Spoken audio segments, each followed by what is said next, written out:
I'm Stephen Ben-Nur, and you are watching Israeli News Live. Today in Jerusalem, another terrorist attack. It was this time an Arab again driving a car, like in the case that happened several months ago. Only this time his victims were 5 Jewish policewomen, 5 Israeli women that were driven over by this particular Arab terrorist attacker. But so far, by the grace of God, according to Israel National News there, the women were only lightly to moderately injured by the attacker. The attacker was gunned down by Israeli security forces and is considered to be in guarded condition at the hospital there in Jerusalem. He also commenced to try to stab several people as he got out of his car after running over the women on the sidewalk there. And police, so thus far as the report we've been able to catch from Israel National News.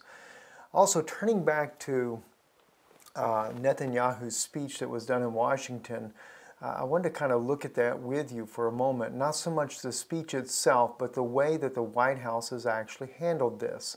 And also how Congress, how John Boehner, how he invited the Prime Minister to Washington, D.C. to give his speech, how the Congress has rallied together with Israel, behind Israel, and of course the Obama administration just the opposite.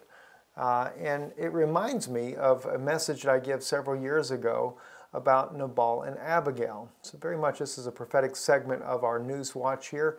And I wanted to bring that story back to your mind because Michelle Bachmann was the one that was like Abigail in the story of Nabal. This happened back in 2010 when Michelle Bachmann, when the Prime Minister was snubbed by the White House. In fact, it was said that Barack Obama had scolded the Prime Minister and said that he needed to think of his ways. Left him there, went and had dinner with his family, and left the Prime Minister in the White House to think about what he was doing according to the President.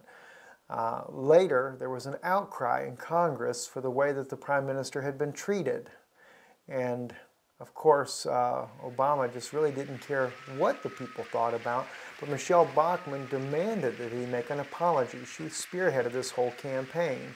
And so when I saw the news with the Prime Minister speaking at the Congress and constant, one after another, standing ovations for the speech that he was giving for the safety and protection of Israel, not only Israel, but the United States as well, I realized that the job that Michelle Bachmann had done and how she had reached out to Congress had certainly played a major role in biblical fulfillment or a story that has a prophetic implication, the story of Nabal, Abigail, and David. Now, let me just, so that you would, I can bring this, I want to read to you just a little short section here so you understand where I'm coming from on this. In 1 Samuel, the 25th chapter, dropping down to about verse 12, so David's young men turned their way. David had sent a delegation, by the way. He sent 10 men to Nabal. Nabal was a well-off Israelite. He had a lot of cattle, a lot of money, very well-to-do. And David at this time had been hiding out from Saul. He had a band of about 400 men, fighters that were with him. And down in Carmel, where Nabal kept all of his sheep and goats there, and he had thousands of them, David was a protection to him. He was a wall to any enemy that would try to come in and harm anything that belonged to Nabal. And it was very well documented at that time that he was there, a wall to him, because his own sheep shearers actually says this to Abigail later in the story. But Nabal was a very evil man. Jewish or not, he was a very evil man. Abigail, his wife, though, was just the opposite. She's a beautiful woman, very kind, and very wise. And so what happens is David sends, they're in need of food, and he sends 10 men to Nabal and inquires of him to be able to eat, to have some provision if he could give some of their food to them so that his men could eat.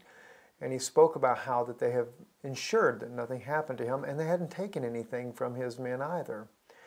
And but Nabal turned his nose up to David and said, "Who is this David, son of Jesse?" He said, "Everybody thinks there's someone," kind of paraphrasing the story there. But he refused to do anything. Well, when the word came back to David, David said to his men, "Gird up your swords, for if there be a man that pisseth against the wall by tomorrow this time, there won't be one," is what he was saying. And we see that God was not going to allow Nabal to mistreat his servant the way he did. And but what happens in the story, though, Abigail hears about this from the sheep shearers themselves. They send, or the servants, they send word to Abigail the way David's men were treated and how that they were abused by Nabal and his evil and wicked ways, just like Obama abuses the Prime Minister of Israel.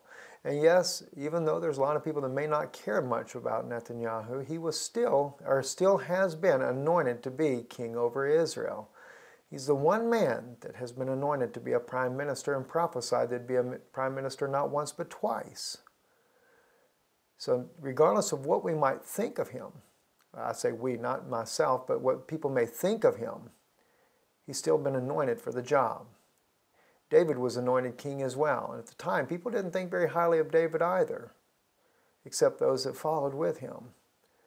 Obama especially, he has done exactly what Nabal did to David.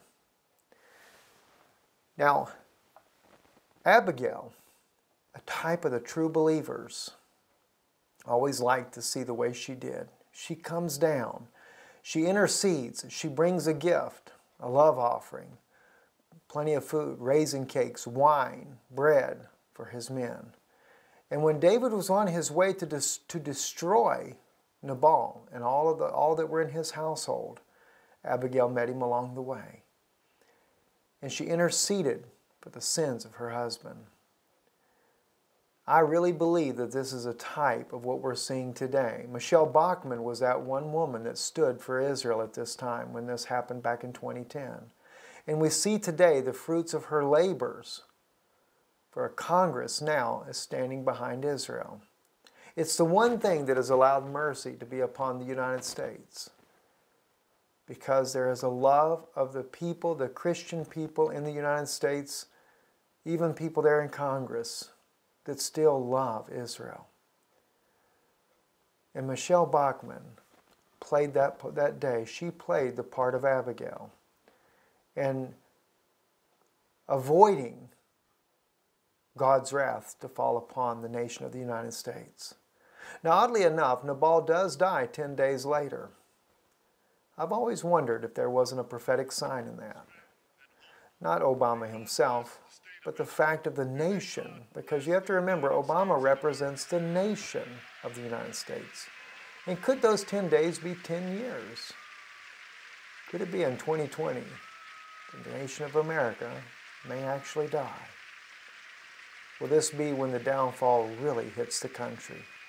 I don't know, that's just a conjecture there for you. But anyway, I'm Stephen Ben-Nun with Israeli News Live. Shalom. Be in prayer for us. We certainly need it here. God bless you.